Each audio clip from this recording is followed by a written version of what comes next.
छत्तीसगढ़ में कोरोना के 768 नए केस सामने आए। कोरोना संक्रमित 8 मरीजों की मौत हो चुकी है। बात अगर राजधानी रायपुर की करें तो यहां 253 नए कोरोना पॉजिटिव केस मिले हैं। दुर्ग में 88, राजनांदगांव में 67, सुकमा में 53 तो कांकेर में 49 कोरोना पेशेंट मिले हैं। प्रदेश में अब तक 19,459 लोगों को कोरोना हो चुका है। हालांकि इसमें एक्टिव केस महज 7,274 ही हैं। कोरोना संक्रमण से अब तक 180 लोगों की जान भी जा चुकी है। तो प्रदेश में बेकाबू होता कोरोना, लगातार ये रफ्तार तेजी से बढ़ती जा रही है। मरने वालों का आंकड़ा भी बढ़ता जा रहा है। 180 मरीजों की मौत हो चुकी है। 24 घंटे में 768 नए पॉजिटिव केस मिले हैं।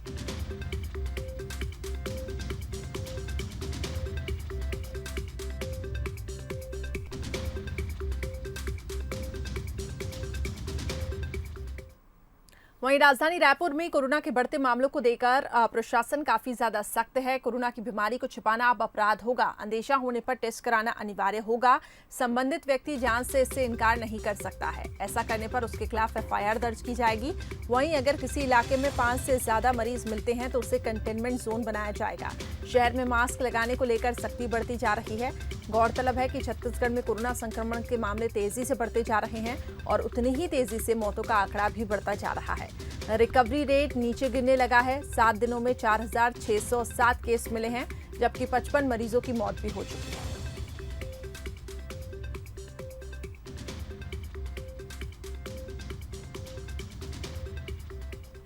वहीं राजधानी रायपुर में जिला प्रशासन ने बाजार के खुलने को बंद को लेकर नए दिशा निर्देश जारी किए हैं।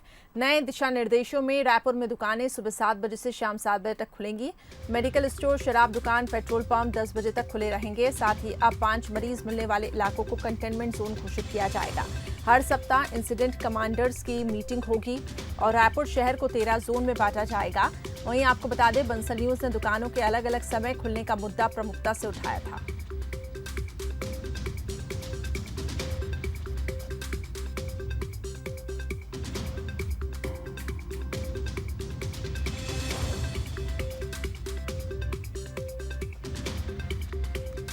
तो बंसल न्यूज ने दुकानों को अलग अलग समय पर खुलने का मुद्दा प्रमुखता के साथ दिखाया था कि अलग अलग समय पर अगर दुकानें खुलेंगी तो संक्रमण का खतरा कम होगा, सोशल डिस्टेंसिंग बनी रहेगी। तो उसके निर्देश भी अब जारी कर दिए गए हैं। सुबह 7 बजे से शाम 7 बजे तक अब दुकानें खुलेंगी। और अब अगर किसी भी इलाके में 5 मरीज मिले तो उसे कंटेनमेंट जोन घोषित किया जाएगा।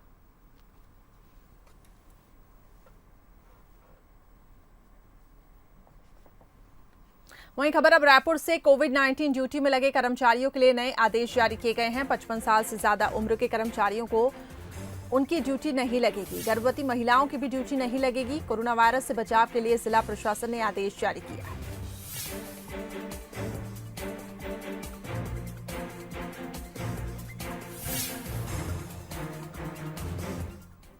वहीं छत्तीसगढ़ सरकार बस्तर के लोगों को आर्थिक मजबूती देने के लिए मनरेगा, वनोपज का ज्यादा ध्यान देने का काम कर रही है ताकि आदिवासियों की तकदीर और तस्वीर बदल सके। लेकिन वन विभाग की उदासीनता के चलते गरीब आदिवासी खेती किसानों को छोड़कर अपने वनोपज की कीमत पाने के लिए बरसते पानी में रोज समूहों से पैसे की मांग कर चक्कर काटने को मजबूर है।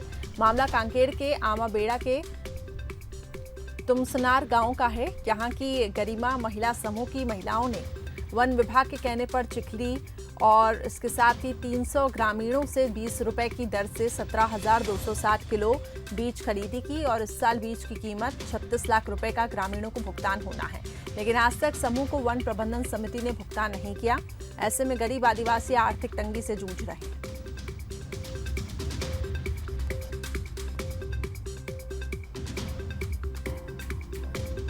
भी पहले बेहड़ा, दवाई फूल सब खरीदे, पैसा नहीं दिए हैं लेकिन साल बीज को ले गए हैं। तो किसान लोग आते हैं कि हम लोग को पैसा जरूरत है, दे, वैसे बोलते हैं।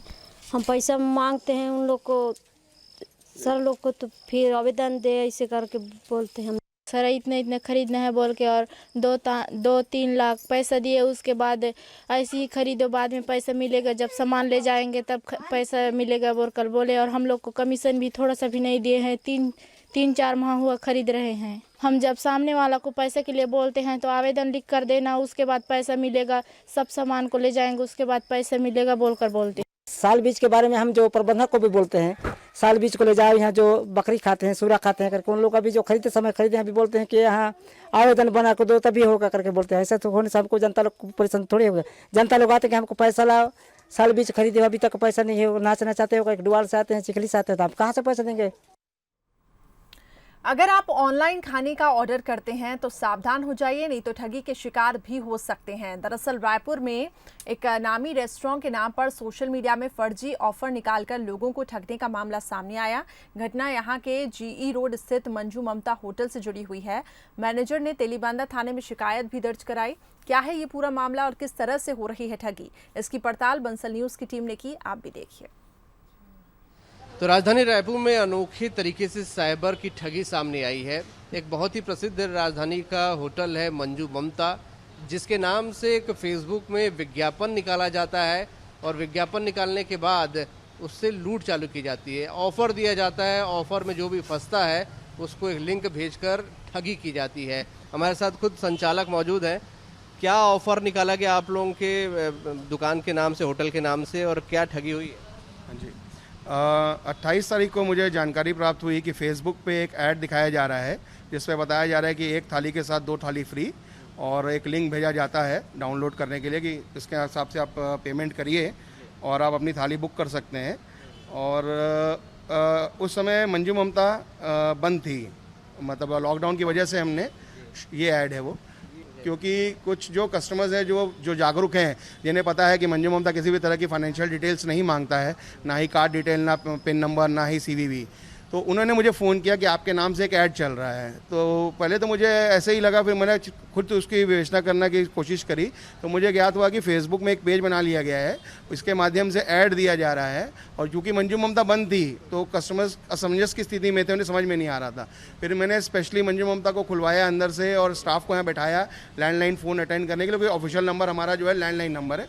और जिससे शिकायत भी की पुलिस ने? हाँ, पुलिस पे फिर मैंने तुरंत शाम को शिकायत कराई कि भाई ऐसा एक पेज चल रहा है। साइबर सेल में क्राइम को फॉरवर्ड कराया कि भाई इसे तुरंत बंद करवाइए, क्योंकि ये उस समय तक कि किसी सज्जन की 8,000 रुपये की, किसी के 22,000 रुपये की लूट हो चुकी थी। मतलब इस ऑप्शन में यहाँ पे आता है ये find support and report page, इस पे ऑप्शन है स्कैम एंड फेक पेजेस। ये 100 से ज़्यादा लोगों ने कर चुके हैं ऑलरेडी, मतलब हाँ फिर भी जारी है। मतलब जो समझदार कस्टमर, जिनको समझ में आ गया कि ये फर्जी है, या जिन्होंने लैंडलाइन पे फ़ोन किया तो हमने उनको बता दिया कि ऐसी कोई ऑफर ना चल रहा है, आप कुछ भी लिंक डाउनलोड ना करें। अगर आप लिंक डाउनलोड करते हैं तो आप खतरे में हैं, आपका अकाउंट खतरे में है। देखिए, उस लगातार पुलिस में शिकायत के बावजूद, फेसबुक में शिकायत के बावजूद भी अभी भी ये पेज जारी है। यहाँ तक कि हमने भी उस नंबर पर बात की तो हमें भी ऑफर दिया गया कि हाँ, एक थाली के साथ 2 थाली फ्री है। और शिकायत यही है कि वो एक लिंक भेजते हैं, उस लिंक पर अगर आप क्लिक करते हैं तो आपके अकाउंट से हैकिंग हो जाती है। तो लोगों को सावधान रहने की यहाँ पर बेहद ज़रूरत है। पुलिस ने भी हालांकि लोगों को समझाइश दी है। कैमरामैन योगेश के साथ अभिषेक शुक्ल, बंसल न्यूज़ रायपुर। वहीं खबर अब रायपुर से मिल रही है, जहां आज से पूरे देश में गणेश चतुर्थी का त्योहार मनाया जाएगा। घर घर गणपति बप्पा विराजेंगे। सिद्धिविनायक गणेश मंदिर में पूजा की विशेष तैयारियां कर ली गई हैं। प्रशासन ने 5 फीट तक मूर्तियां रखने के निर्देश दिए। तो घर घर विराजेंगे गणपति बाबा। सिद्धिविनायक गणेश मंदिर में पूजा की विशेष तैयारियां कर ली गई हैं। प्रशासन ने 5 फीट तक मूर्तियां रखने के निर्देश दिए हैं। लेकिन कोरोना काल भी है, तो ऐसे में बहुत सावधानी के साथ, सतर्कता के साथ भगवान गणेश के दर्शन करें। स्टेट एडिटर धनवेंद्र जायसवाल हमारे साथ इस खबर पर अधिक जानकारी के लिए जुड़ चुके हैं। धनवेंद्र जी, किस तरह की तैयारियां की जा रही हैं? आज घर घर विराजेंगे गणपति बप्पा, तो उसको देखते हुए, क्योंकि कोरोना काल भी है, तो ऐसे में क्या गाइडलाइंस रखी गई हैं?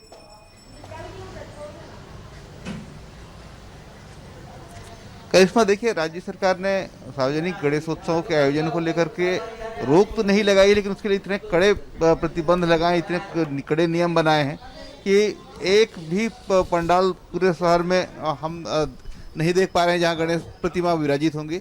लिहाजा इस साल लोगों ने अपने अपने घरों में गणेश पूजा करने का फैसला किया है, मंदिरों में गणेश पूजा करने का फैसला किया है। इस समय हम शहर के सबसे पुराने गणेश मंदिर सिद्धिविनायक मंदिर में है। बूढ़ा तालाब के सामने यहाँ भी सुबह की आरती हुई है, श्रद्धालुओं का तांता अभी से लग गया है।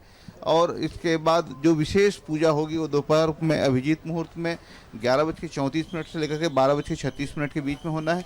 और यहाँ तमाम जो दर्शनार्थी हैं वो पहुँच रहे हैं, श्रद्धालु पहुँच रहे हैं। इस समय आरती हो चुकी है, प्रातः आरती, क्षमापना, स्तुति और पुष्पांजलि का कार्यक्रम हुआ है। और इसके बाद अब जो विशेष पूजा होगी वो दोपहर में होगी। और इस समय मंदिर में लगातार पूजा अर्चना का सिलसिला चल रहा है, लोग पहुंच रहे हैं, यहाँ श्रद्धालु बड़ी संख्या में पहुंच रहे हैं।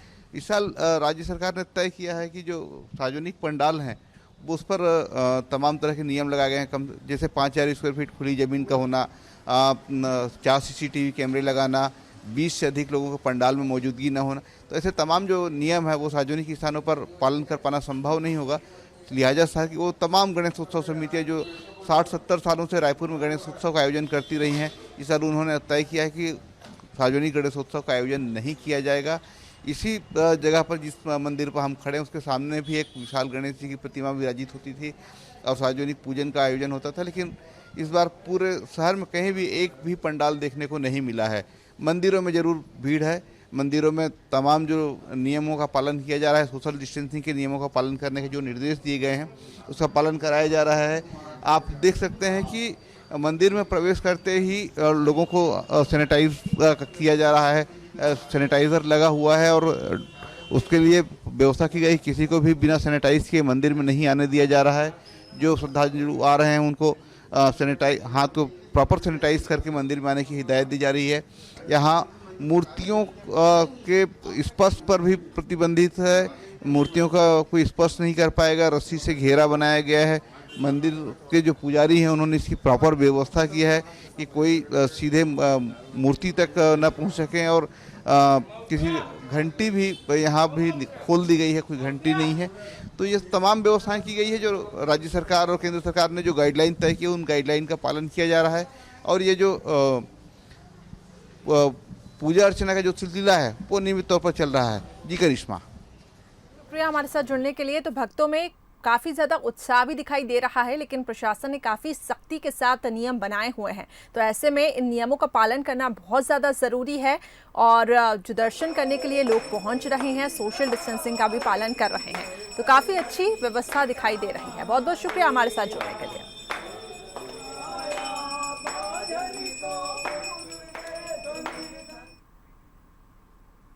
वहीं हरतालिका तीज पर छत्तीसगढ़ में महिलाओं को बधाई संदेश देने पर सियासत अब गर्मा गई है। कुछ दिनों पहले सीएम हाउस में मुख्यमंत्री ने महिलाओं के साथ तीजा पोरा का त्योहार मनाया था, तब बीजेपी ने सवाल खड़े किए थे। अब बीजेपी ने महिलाओं को बधाई संदेश भेजा तो कांग्रेस ने सवाल उठा दिए हैं। देखिए इस रिपोर्ट में।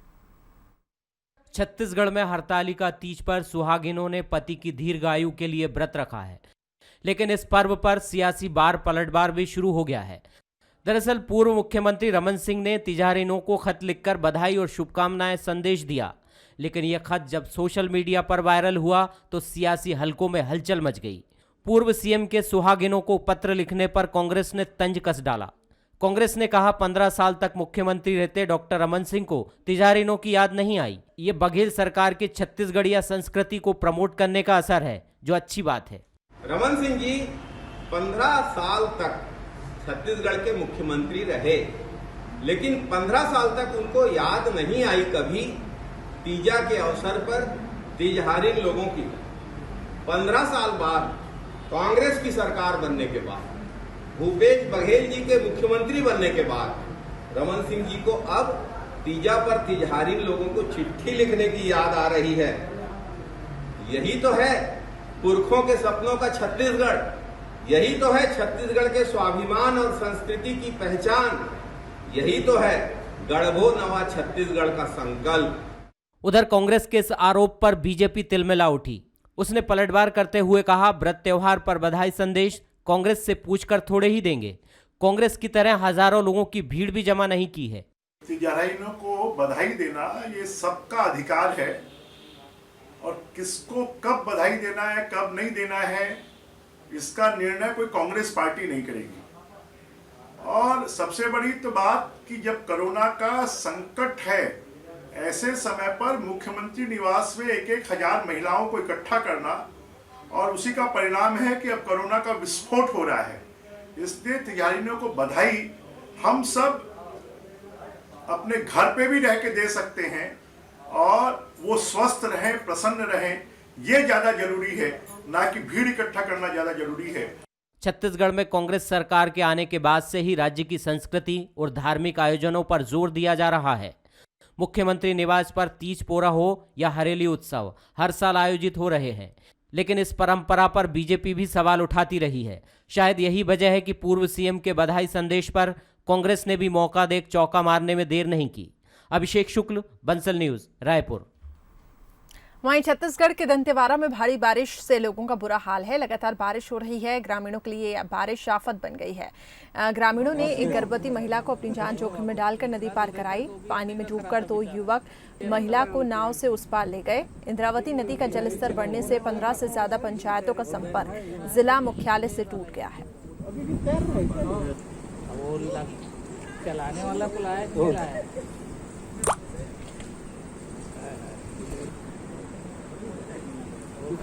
अब हुआ नहीं तो अब इतना दूर है करके वो भी हम नहीं रख रहा था बेचारा। अभी भी वहीं छत्तीसगढ़ में भारी बारिश ने जनजीवन पर काफी बुरा असर डाला है। कांकेर में इसके चलते एक ग्रामीण को समय पर इलाज नहीं मिल पाया।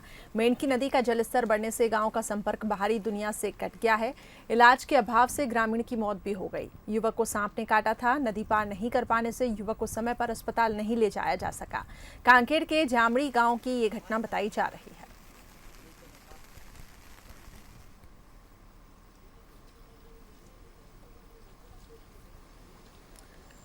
तो जलभराव जैसे हालात बने हुए हैं, जिसके कारण एक युवक को समय पर इलाज नहीं मिल पाया और उसकी मौत हो गई।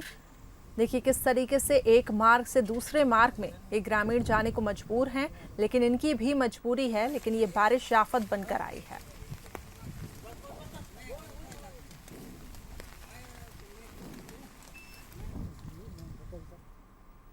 वहीं गरियाबंद में एक हाथी का बच्चा दलदल में फंस गया। 10 घंटे की रेस्क्यू के बाद वन विभाग की टीम ने उसे निकाला। बताया जा रहा है कि बनगवा में 20 हाथियों के झुंड में एक मादा ने इस बच्चे को रात 9 बजे जन्म दिया। रात 2 बजे हाथियों का झुंड जिस जंगल से गुजर रहा था, वहां भारी बारिश होने के चलते दलदल बन गया। इसी जगह पर हाथी का बच्चा दलदल में फंस गया, जिसके बाद हाथियों के झुंड ने इसे निकालने की कोशिश की। बच्चा नहीं निकलने पर हाथनी जोर जोर से चिल्लाने लगी। आवाज सुन गांव वालों ने वन विभाग को सूचना दी और काफी मशक्कत के बाद हाथी के बच्चे को निकाला गया। फिलहाल हाथी का बच्चा स्वस्थ है और वो अपने दल के साथ है।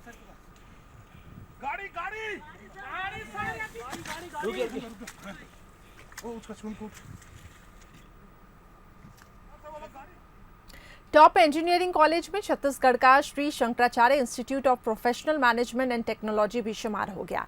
टॉप 50 में इस इंजीनियरिंग कॉलेज को जगह मिली।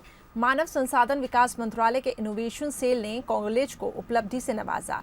अटल ranking of steel institution of innovative achievement के तहत कॉलेज को टॉप 50 में जगह मिली है। और इस मौके पर संस्था के चेयरमैन निशांत त्रिपाठी ने बताया कि इंस्टीट्यूट छात्रों के भविष्य, प्लेसमेंट, शैक्षणिक गुणवत्ता के विकास को फोकस करते हुए सामाजिक उत्थान को भी ध्यान में रखता है।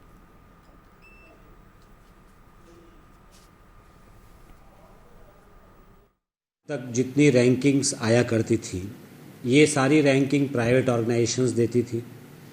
लेकिन अब जो HRD है, जो पहले MHRD हुआ करती थी, अब मिनिस्ट्री ऑफ एजुकेशन हो गई है। तो इसने कॉलेज की रैंकिंग आर्या नाम से चलाई है, which is Atal ranking for innovation. मतलब जो नवाचार कॉलेज कर रहे हैं या नवाचार की दिशा में वो क्या क्या काम कर रहे हैं, उसके लिए ये इनाम रखा गया है, रैंकिंग रखी गई है।